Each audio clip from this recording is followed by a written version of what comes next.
Before we begin, I want to start with a little background.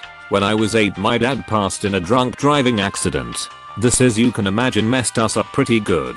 Me and my brother are deathly afraid of driving to this day, and it left my mom with severe depression and anxiety when driving. This is where the stereotypical D-bag stepdad comes in. He was an aspiring musician at age 33, a total dick to anyone and everyone. He and my mom were childhood friends and he manipulated her, grieving for sex and eventually marriage. Everyone hated D-bag, but she came from a family of socially awkward pacifists. Whenever we voiced our concerns to her, she would go directly to D-bag thinking she was fixing the problem. In reality, D-bag was just beating us whenever we complained. Now into the story. We had a family computer back in the days when those took up a whole desk. My mom, bless her heart, was computer illiterate. She had to be taught not to accept $1,000 Walmart gift cards. So imagine our surprise when she randomly stumbled upon a thing called search history. My mom, despite her issues with the computer, was not stupid. So when she saw multiple searches for Busty Blonde or BBW, she knew what was up. She called down everybody and demanded an explanation. I was 14 at the time and my brother was 16 with a girlfriend, so you know who was the prime suspect. Except that I didn't do it, and upon further investigation neither did my brother. At the time that didn't matter. D-bag skunked beside her and whispered something in her ear. She sent my brother back upstairs and proceeded to tear me a new one, all the while D-bag was grinning like a maniac beside her. I was frantically defending myself, insisting it wasn't me. I ended up grounded for 6 months and D-bag gave me the beating of a lifetime. This didn't go down well with me. I hated D-bag, and he hated me as well, giving me beatings at random intervals for looking at him funny. In the middle of my punishment, one of my best friend's dad was arrested for possession of child porn. After a little research, I found out what it was and what the consequences were for possession. This birthed a beautiful plan. I patiently waited, forming my plan, knowing that if any part of this goes wrong at any point in time, I was screwed. I decided to put my plan in action a few weeks before I was off punishment. In the dead of night, I stole D-bag's expensive camera and used it to take nude pictures of D myself. I did this a few hours after a beating, so I still had fresh bruises and tears. Then I went on the computer and proceeded to download as much child porn as I could find and used D-bag's credit card for child porn subscriptions. I got off punishment, and can you imagine my surprise when I go on the computer only to find child porn? I went to my mother and wisely advised her to not confront him and call the police. An investigation was launched against him, and it came out he sexually abused his 14-year-old son. He vividly denied it, but there were pictures on his phone of said 14-year-old crying in the nude. This was at the time where anti-gay sentiments were very high, so he lost all of his friends and his family is disgusted by him. In the end, the judge banked the gravel and sentenced him to 15 years with no chance of parole. Last I heard of him, the guys in there love him, and he got a new boyfriend. Do I feel guilty? A little, but he was a physically abusive and manipulative asshole, so I don't lose much sleep. R cast. Me. AD equals MY asshole of a dad. CB equals careless bitch. S1 equals sibling 1. S2 equals sibling 2. This is the story of my revenge against my parents, but first a bit of background. AD was an abusive person, if you can call him that, and CB was a negligent excuse of a mom. For 17 years of my life I had to take every I deserve it, every we don't have any money, and especially every nobody is going to listen to a kid, because everything I would say was a lie, or it was just my point of view. Anyway, let's get to the story. AD had already been abusing me for a long time, but I didn't care anymore. So I started small, calling CPS when AD and CB didn't have any food for us, S1, S2 and me. Then they would buy the food the day CPS would come, only to take it away or toss it the next day as a punishment. Then a little more adventurous, showing the wounds and scars to anyone interested, and that would make AD be more mad and beat me up, especially with a braided leather belt that by the time I was 7 it was like a 9-tail whip, leaving open wounds all over my back, and then threatened to do it worse the next time, while CB would make excuses to cover AD. By the time CB and AD were going for the divorce, the fist fights would be even in public places, but with no consequences, especially for AD, because he had friends everywhere and a pristine reputation.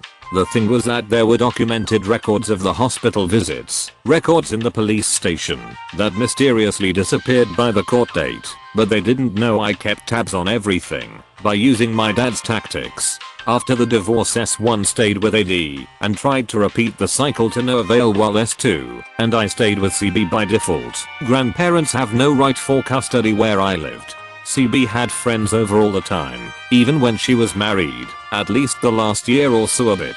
So, sometimes I would headbutt with either CB or her friend until one day her friend said I wasn't helping in the house.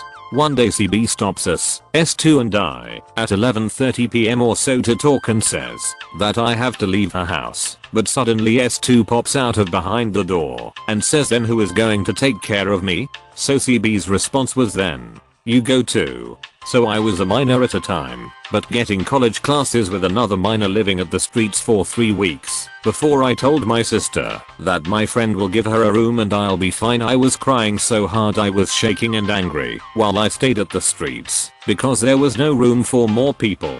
CB then accused me of kidnapping my own sister afterwards. Revenge mode activated. AD and CB were still upstanding citizen in our community, so that was the first step. Step 1. I divulge all the information about the abuse to the whole community and the press, making AD's job look like hell because he worked in a college campus, then make every statement of the hospital staff, with their permission, known as well as every excuse that my mom said in the hospital. Step 2. CB's house had an issue where some parts would get slippery no matter the amount of water it was on the floor. So you see where this is going.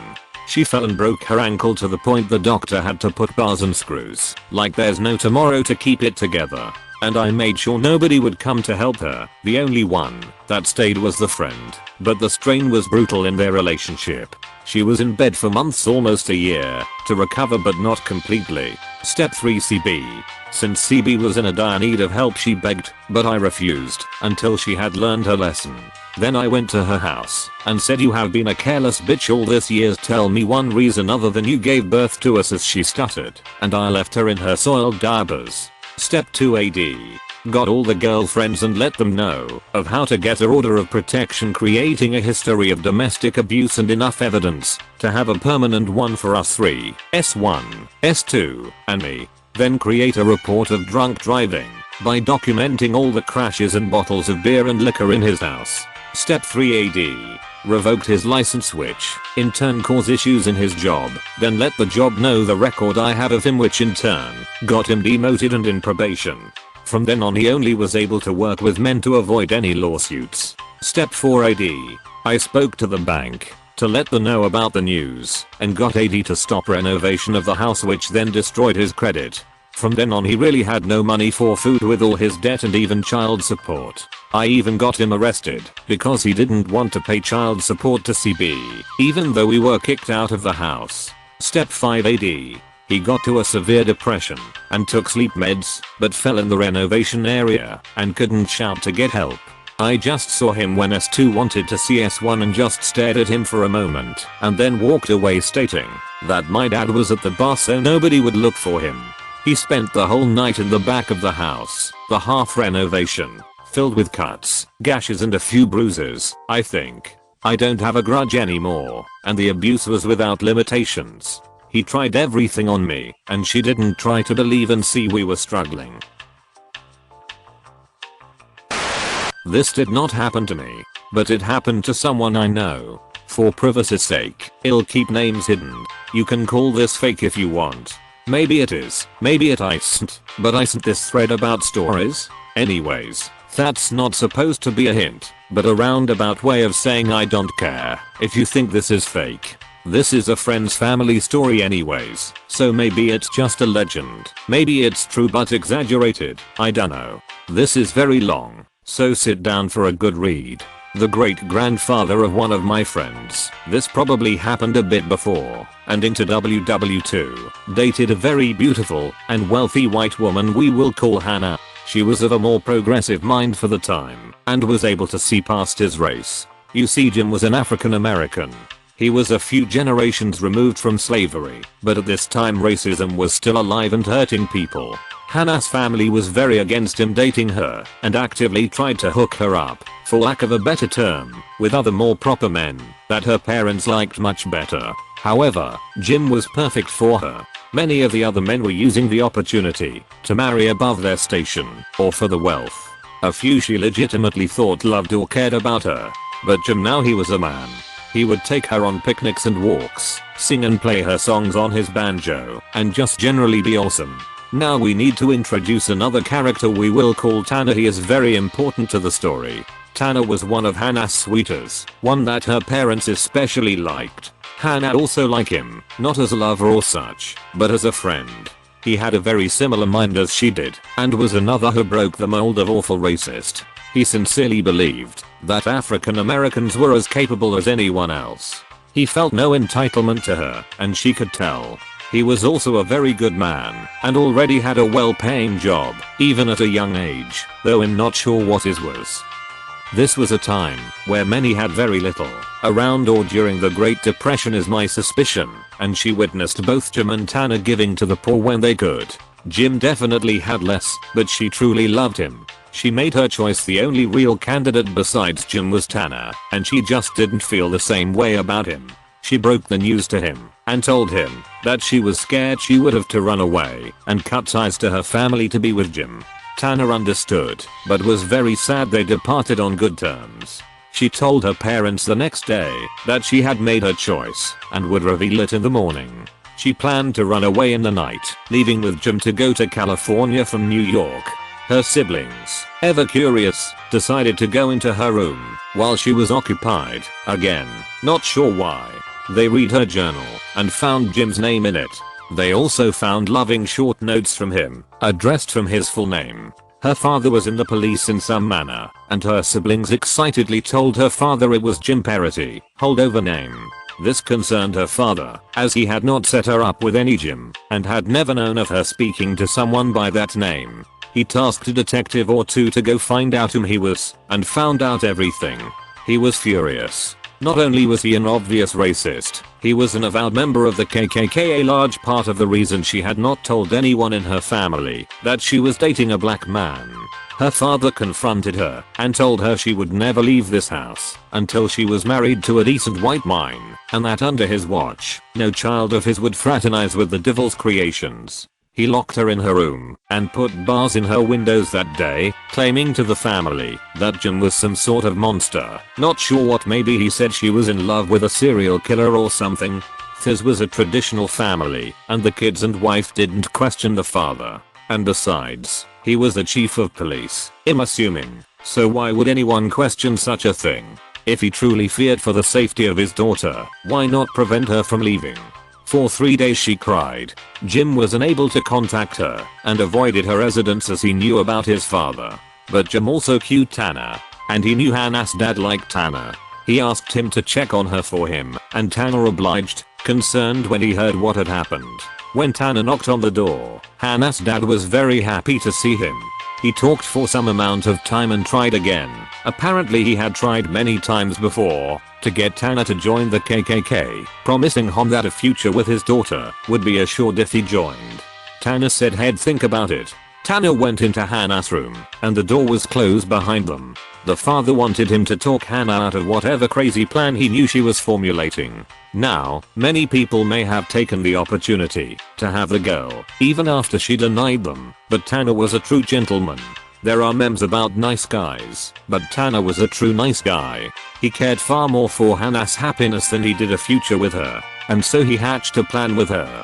He told her she would marry him, and Tanner would whisk her off to their honeymoon.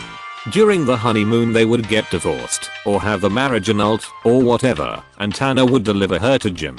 She agreed, cried in happiness some more, and Tanner left, saying she had agreed to marry him. Her dad was overjoyed and removed the window bars after she gave a heartfelt confession about how she had always loved Tanner anyways, but had been brainwashed by Jim. Not sure about terminology, but that's along the lines of what was said. Her mother and father immediately began preparations for her wedding. In the span of a few weeks to a month they were married. They went on a wonderful honeymoon to a southern state with beaches, I'm assuming Florida. True to his word, Tanner got the marriage annulled and told Jim where they were going beforehand. He met Jim somewhere in the state, and after a heartfelt, tear-stained reunion and goodbye, Jim and Hannah left to California with all of Jim's possessions and a few of Hannah's packed into a small car. Now the real story begins. The reason I say this happened during World War II is less because I know it did, and more because both of these male characters were hit with the draft. Jim and Tanner both joined the US Army, went through basic, and went overseas. Now at this time army groups would often be split by race, and so Tanner and Jim would not meet each other on bees. No, not even during marches. They would meet in combat. But they would not meet alone. Hannah's father had joined the military as a captain, or some other officer in the command chain. He was in charge of more than a few men, at least multiple squads. I'm honestly not sure how the logistics of this next part works out, but supposedly he had several different squads of different races under his command, which doesn't make sense to me, but is what my friend and his family said. Both Tanner and Jim ended up under his command. Now this is a coincidence of all the ages you would think, but no. You see, Hannah's dad was very angry when Tanner claimed she had left in the middle of the night on their honeymoon and had sworn to find and kill Jim and had disowned Hannah. At this point it was less about Hannah and more about his hurt pride that a black man had married his daughter despite his precautions. He somehow found Jim and Tanner both and requested their squads transferred to his command. Tanner warned Jim that their commander had it out for him, and they made a pact to watch each other's backs, no matter what. Funny enough, the revenge is quite simple. During a skirmish, Hannah's father supposedly pushed him down a hill towards an artsy patrol. It was a small thing, but Jim went tumbling down the hill, out of cover, exposed, and with little to no backup. He was shot more than a few times. Tanner watched in horror. No one had seen the small shove that sent Jim into enemy fire, but Tanner was sure it was the doing of Hannah's dad. After a minute or two of intense fighting, Tanner broke orders and rushed down the hill, taking a route with a bit more trees and cover. When he made it to Jim, he found that he was alive, but barely, his armor having blocked the more deadly rounds. By this time, the Americans were pushing back the Nazis, so there was less gunfire, I assume. He called the medic down, but he saw Hannah's dad put his hand in front of the medic and say something, probably to the effect of, "He's already dead, don't waste your time." Tanner used some bandages he had, not sure if soldiers carried medical supplies, but that's what they said, and did his best to patch Jim's wounds. Jim told him where Hannah lived, and said they had 2 kids. He begged Tanner to take care of them for him, and make sure they were provided for, and then he died. Tanner was devastated. All he had done to give Hannah a happy life, all he had done to help those around him, all of it was in vain, because of one man, and he would do something about it. What Tanner did was most certainly treason. It was illegal, unethical, immoral. He didn't care. Tanner spoke German from school. His family was originally from Germany, and he had decided to learn it when he was younger, to connect with his heritage, even if it was ages ago. During some time off, he visited a German prisoner and told him his story. The German prisoner was perplexed and asked him what the point of this was. Tanner told him he wanted revenge. The prisoner thought Tanner wanted to defect, thought that wasn't Tanner's intention. Tanner told him he was a loyal American, but if any commander pushed his men down a hill during combat, they weren't loyal Americans. He asked the prisoner how he could contact the Nazis so he could deliver Hannah's dad to them. The prisoner was stunned, unsure of what to make of it, but Tanner eventually convinced him somehow and made contact with a nearby German scout group. They were sure it was a trap, but he gave the prisoner's endorsement and they reluctantly agreed. Now the hardest part, getting Hannah's dad out there. To my knowledge, and the knowledge of the family, he asked to speak to her dad privately on a patrol. He had communicated a spot they would be near at a certain time, and when in the forest, he hit Hannah's dad over the head with his rifle, tied him up, and dragged him a mile to the meetup point. The Germans took him prisoner and asked him why he would do this. He told them that revenge is best served under the enemy's banner. He asked them to shoot him in the arm, and then shoot around him, and chase him a bit, and then run, and then left. To be honest, I'm not really sure why the Nazis actually let him go, or how a lot of this later stuff worked out. But again, this isn't something that happened to me or my family, so feel free to question the credibility of this story. Tanner returned with a shot arm to the rapid response of the patrol. He claimed the commander had seen something and chased after it, and Tanner had followed. He'd run right into a German patrol, and Hannah's dad had been killed on contact. He'd got away and said he wasn't sure where they were. After the war, he supposedly returned and told Hannah an altered version of what happened and that he took care of Jim's kids for him. Apparently he married Hannah and had 2 more kids, and that led to the current family. If you enjoyed the stories, slap the like and subscribe button for more of them, and don't forget to support the original writers with an upvote. Links are in the description. Peace out, and catch you tomorrow.